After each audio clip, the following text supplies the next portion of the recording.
আসসালামু আলাইকুম। AutoCAD basic to advance Bangla এর ভিডিও সিরিজ আপনাকে স্বাগত।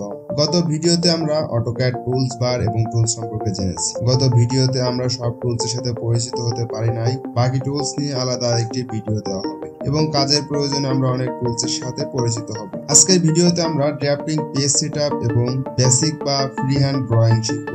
আমরা মূলত একদম বিগিনার লেভেল থেকে শেখানোর চেষ্টা করছি, যাতে একদম নতুন হিসেবে আপনি সহজে শিখতে পারেন। কোনো ক্লাস বা কোনো বিষয় বুঝতে সমস্যা হলে অবশ্যই কমেন্টে জানাতে পারেন। যারা পূর্বে ভিডিওগুলো দেখতে পারেন নাই, তারা ডেসক্রিপশন চেক করবেন, সেখানে আগের ভিডিওগুলোর লিংক দেওয়া হবে। চ্যানেলটি সাবস্ক্রাইব করুন, ভিডিওতে লাইক দিন এবং সবার সাথে শেয়ার করে ভিডিও সিরিজটি চলমান রাখতে সহায়তা করুন। আজকে ভিডিও শুরু করা যাক। আগের ভিডিওগুলোতে বলেছি এটা আমাদের অটোক্যাড 23 এর মেইন ইন্টারফেস। আপনারা চাইলে অটোক্যাড ইনস্টলেশন নিয়ে আলাদা ভিডিও দেওয়া হবে। আমাদের ড্রয়িং কে আরো সহজ এবং দ্রুত করতে অবশ্যই কিবোর্ড শর্টকাট জানতে হবে, তবে একটা বা দুইটা করে না শিখিয়ে পুরো কিবোর্ড শর্টকাট নিয়ে আলাদা একটি ভিডিও দেওয়া হবে। এখানে প্রথমে আমরা যদি ড্রাফটিং এরিয়া ব্যাকগ্রাউন্ড চেঞ্জ করতে চাই বা যে কোনো পরিবর্তনে আমাদের অপশন উইন্ডোতে যেতে হবে। সেজন্য আমরা মাউসের রাইট বাটন ক্লিক বা ওপি ইন্টার টাইপ করে অপশনে যেতে পারি।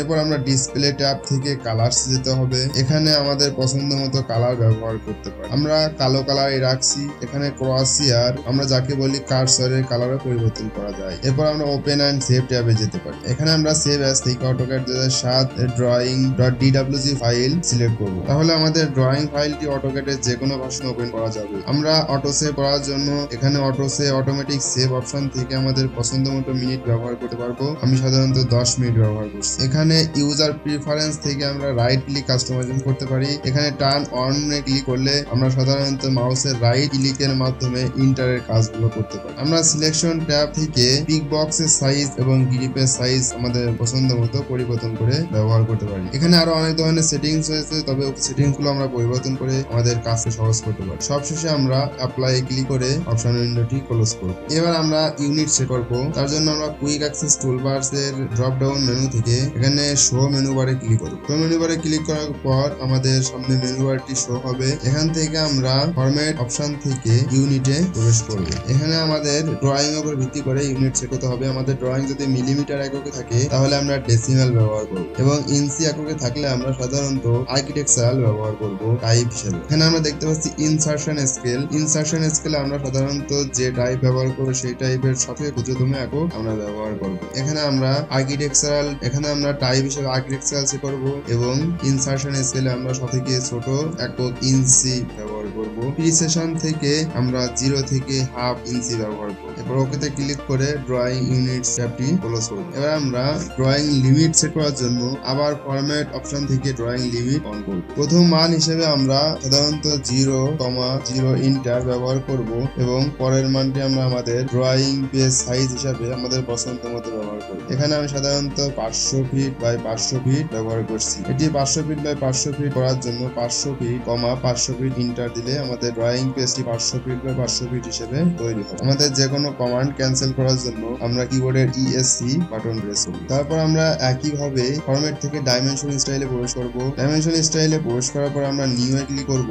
এখানে আমাদের পছন্দ মতো নাম দিয়ে কন্টিনিউ করব। কন্টিনিউ ক্লিক করার পর আমরা প্রাইমারি ইউনিটস থেকে আমাদের পূর্বে যে ইউনিটটি ব্যবহার করব, এখানে আর্কিটেকচারাল প্রিসিশনে 0 থেকে হাফ ইঞ্চি এবং ফ্র্যাকশন ফরম্যাট থেকে হরাইজন হাফ ইঞ্চি সিলেক্ট করব। এখানে text, symbol and arrows, line এবং যাবতীয় যত ট্যাব রয়েছে এখান থেকে আমাদের পছন্দ মতো এবং আমাদের ড্রয়িং এ সহজ হয় সেভাবে আমরা ইউনিট গুলো সেট করব। সেট করে ওকেতে ক্লিক করব এবং সেট কারেন্টে ক্লিক করে আমরা আমাদের ডাইমেনশন স্টাইল ম্যানেজার ট্যাবটি ক্লোজ করব।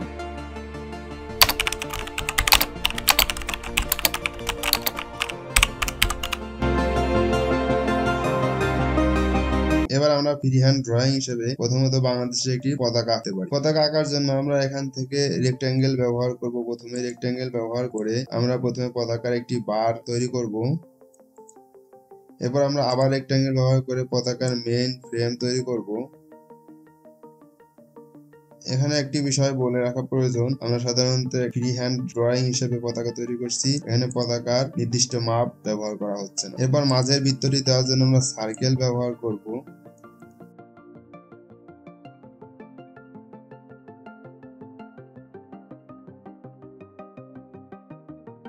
এবার আমরা পতাকায় কালার করার জন্য সাধারণত হ্যাশ ব্যবহার করতে পারি।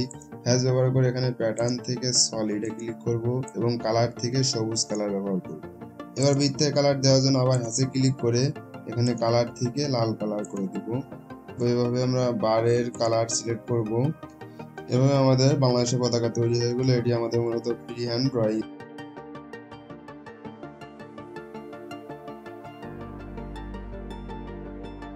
এখানে আমরা দুইভাবে সিলেকশন করতে পারি। মাউসের লেফট সাইড ক্লিক করে এভাবে ডান দিকে টান দিলে সাধারণত আমাদের সিলেকশন এরিয়াটি নীল দেখায়। একইভাবে বাম দিকে টান দিলে সিলেকশন এরিয়াটি সবুজ দেখায়। এখানে নীল এবং সবুজের মধ্যে পার্থক্য হলো নীল এরিয়ার ভিতরে শুধুমাত্র সেই অবজেক্টের বা আমাদের সেই ড্রয়িং এর পুরো অংশটুকু না আসলে সেটি সিলেক্ট হবে না, কিন্তু সবুজ এরিয়ার ভিতরে সেই অবজেক্টের বা সেই ড্রয়িং এর যে কোনো অংশ আসলেই সেটি সাধারণত সিলেক্ট হয়ে যাবে। এটি আমাদের নীল এবং সবুজ সিলেকশনের পার্থক্য। এর পরবর্তী ক্লাসে আমরা সাধারণত আরো বেসিক ড্রয়িং থেকে অ্যাডভান্স ড্রয়িং তৈরি করব।